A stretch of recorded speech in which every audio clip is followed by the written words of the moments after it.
Hello everyone, welcome channel learn with ease. आज हम solve करेंगे पार्टनरशिप फंडामेंटल्स का question number 44, chapter 1 D K Goyal की बुक से, class 12 accounts. Online classes, online tuitions के लिए आप मुझे स्क्रीन पर दिए गए नंबर पर व्हाट्सएप कर सकते हो अपना नाम और क्लास। और अगर आप सॉल्यूशन ढूंढ रहे हो टीएस ग्रेवाल और D K Goyal new edition book के, तो चैनल की प्लेलिस्ट को क्लिक करो, आपको सभी सॉल्यूशन अपलोडेड मिलेंगे। कम्युनिटी सेक्शन में एमसीक्यूज मिलेंगे क्विज की फॉर्मेट में, और एमसीक्यूज के सॉल्यूशंस हैं शॉर्ट्स में। बहुत कुछ है चैनल पर, विजिट द चैनल। अच्छा लगे तो शेयर और सब्सक्राइब जरूर करना। क्वेश्चन में दिया है कि चार पार्टनर है A B C D, profit sharing ratio 2:2:3 3 है। अब इन तीन चारों पार्टनर्स ने क्या किया, अपनी बुक्स में जो भी प्रॉफिट था उसे आपस में डिस्ट्रीब्यूट कर दिया। पार्टनरशिप एग्रीमेंट में interest on drawing 6% per annum जो कि चार्ज करना था इनकी ड्राइंग्स पर, वो चार्ज किए बिना ही प्रॉफिट को हमने डिस्ट्रीब्यूट कर दिया। तो आपको यहाँ पर इसका इम्पैक्ट कहाँ पड़ा, किस तरह से आपको इसको करेक्ट करना है, एक एडजस्टिंग एंट्री के थ्रू ये आपको सीखना है। तो कैसे करेंगे? सबसे पहले समझो, अगर इंटरेस्ट ऑन ड्राइंग्स है तो वो पार्टनर्स के लिए नुकसान है, लेकिन फर्म के लिए प्रॉफिट है।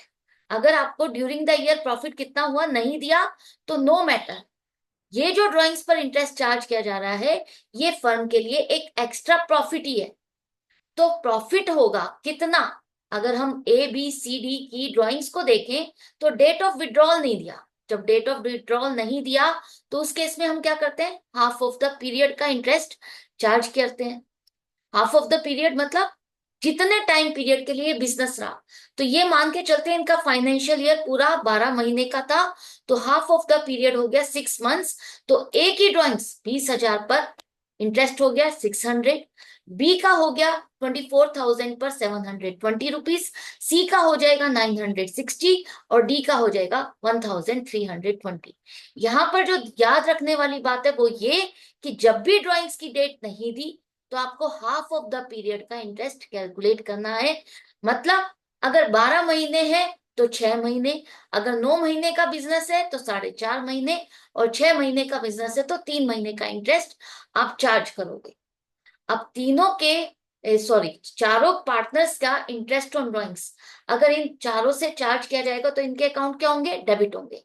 तो ये टोटल मिला के इंटरेस्ट ऑन ड्राइंग्स 3600 फर्म के पास आ गया एज ए इनकम।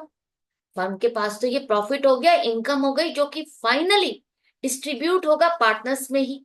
किस रेशियो में? जो इनकी प्रॉफिट शेयरिंग रेशियो है। तो 3600 को हमने इसे बांटा पार्टनर्स में, तो जिसको जितना मिला वो क्या होगा। अब प्रॉफिट है तो इन चारों के अकाउंट क्रेडिट होंगे, तो क्रेडिट कर दो चारों के अकाउंट को। 720 1080 और 1080। अब आपने देखा डेबिट करने पर क्या हुआ और क्रेडिट करने पर कौन सी अमाउंट। नेट इम्पैक्ट देखना है कि किसके पास कम गया और किसके पास ज्यादा गया। तो अगर ए का चेक करते हैं तो ए को कम प्रॉफिट मिला है, इसके अकाउंट को हमें क्रेडिट करना चाहिए 120 से, तब जाके कलेक्शन होगी। बी पर इसका कोई इम्पैक्ट नहीं पड़ा, जैसे पहले था वैसे ही अब भी है। लेकिन सी पर क्या हुआ, उसका क्रेडिट ज्यादा बनता है। कितना? उसका भी क्रेडिट बनता है 120 रुपीज ज्यादा, मतलब इसको प्रॉफिट भी ज्यादा मिलना चाहिए था, कम मिला है। इसके बाद डी को डी को चेक करते हो तो उससे हमें पैसा लेना होगा, उसका प्रॉफिट कम बनता है, उसका तो डेबिट ज्यादा बनता है।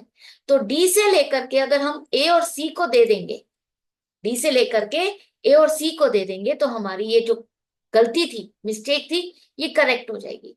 तो डी के अकाउंट को हम क्या करेंगे, डेबिट करेंगे, और ए और सी के अकाउंट को क्रेडिट करेंगे।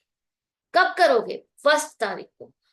जब भी नया फाइनेंशियल ईयर होगा, ये पिछले साल की गलती है, तो नेक्स्ट फाइनेंशियल ईयर की 1 तारीख को आपको ये करेक्शन एंट्री डालनी है। कब डालनी है? 1 अप्रैल को। याद आ गया, समझ में आ गया? तो पहला तो आप एक रूल बना लो अपने सीखने का, लर्निंग का, कि हमें रटना नहीं है, हमें समझना है। अगर आप कोई भी चीज समझ के करोगे तो एंड तक वो आपके लिए बेनिफिशियल रहेगी, आप उसे भूलोगे नहीं। आपको बार बार उसको चेक करने की जरूरत इतनी नहीं पड़ेगी। आप एक बार ही चेक करोगे, 2-4 क्वेश्चन सॉल्व करोगे, आपको वो कॉन्सेप्ट याद आ जाएगा। आप समझ जाओगे कि ये क्वेश्चन कैसे करना है। और अगर आपने इसको रटना शुरू कर दिया तो आप पूरे साल लगे रहना, एंड में आप इसमें धोखा खा जाओगे। तो हमें क्या करना है, अपनी लर्निंग को स्ट्रॉन्ग करना है और कॉन्सेप्ट्स को समझ के चलना है। तो इसी तरह से समझते हुए नेक्स्ट क्वेश्चन में मिलते हैं। अच्छा लग रहा है तो लाइक का बटन जरूर से प्रेस करना। मिलते हैं नेक्स्ट वीडियो में। Goodbye and take care.